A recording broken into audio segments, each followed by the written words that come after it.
Oye, güey, ¿qué onda? ¿Qué haces a esta hora? ¿Por qué tan sospechoso, güey? Estoy vigilando el centro, güey, que no entren otros paisanos. Estoy vigilando que no entren intrusos, güey.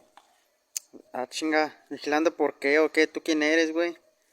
Soy Topil, güey, ¿a poco no sabías, güey? Soy Topil. ¿Y esa madre qué es, güey? ¿Por qué siempre suben que soy Topil y que eso? ¿Quién sabe qué onda? ¿Qué ¿Cómo no onda? ¿Por vas, qué? cómo no vas a saber, güey? Me cae que no eres de pueblo, güey. En los pueblos somos Topiles, güey. Somos la máxima autoridad en el pueblo, güey. Casi, casi como guardia nacional, güey. Nosotros cuidamos el presi, güey.